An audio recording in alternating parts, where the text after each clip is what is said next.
और एक विश्वास के साथ आप लोगों से कहना चाहूंगा, जितने लोग आस्था पर कथा सुन रहे हो, जितने फेसबुक यूट्यूब पर सुन रहे हो, और जितने लोग मालेगांव की ये पवित्र भूमि पर बैठकर कथा सुन रहे हो, एक दिल से कहूं आप लोगों से, आप स्वीकार करिएगा, दुख की घड़ी में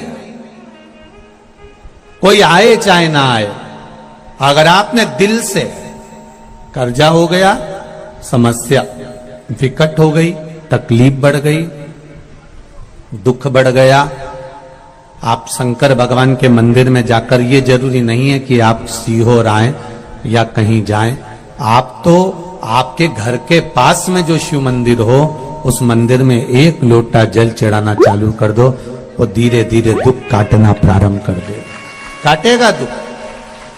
बस जल चढ़ाने का एक नियम है शिव जी का। शंकर भगवान को जो जल चढ़ाया जाता है दुख काटने के लिए, तकलीफ काटने के लिए, कष्ट मिटाने के लिए, तो एक नियम है शंकर भगवान का जल चढ़ाने का जो नियम है। जैसे ये गौल जलाधारी है, यहां से पानी गिरता है, ये शिवलिंग है। ये दो जो भगवान का पानी जहां बहकर जाता है ये गोल में से, तो यहां जो स्थान है, ये सीधे भाग पर गणेश जी विराजमान है, लेफ्ट भाग में कार्तिकेय जी है, बीच में एक मोटी सी लाइन होती है जहां सुख सुंदरी है, ऊपर से जो बूंद बूंद पानी गिर रहा है वो शंकर भगवान की 5 लड़कियां हैं, जया, विषहरा, शामलीबारी, दौतली और देव। जहां गोल भाग है, जहां शिवलिंग रखा हुआ है, ये माता पार्वती जी का हस्त कमल है, जिसको पीठिका कहते हैं।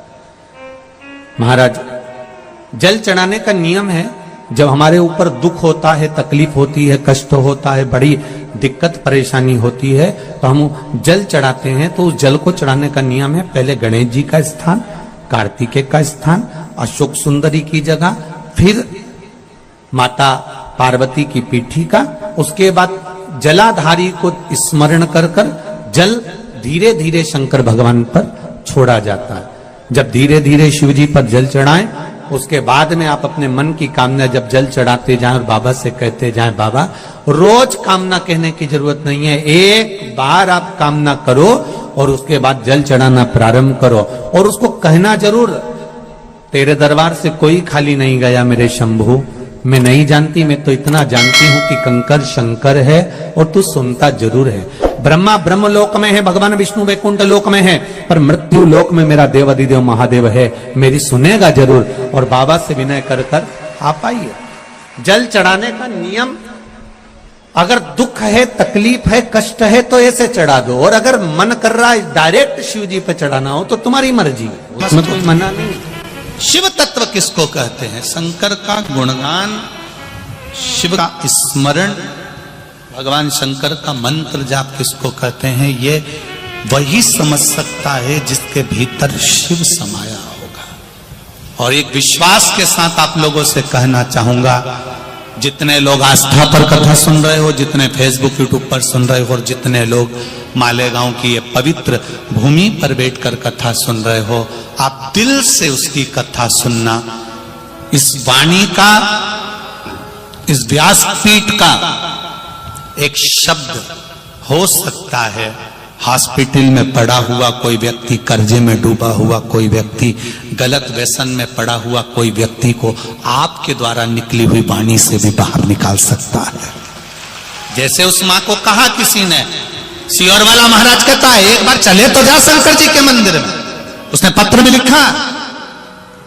जब वो सीहोर वाला महाराज कहता है, चिल्ला चिल्ला कर कहता है, एक लोटा जल सारी समस्या का हल, तो जा। 7 साल में उस बच्चे की वाणी वापिस आ सकती है जो वाणी नहीं थी।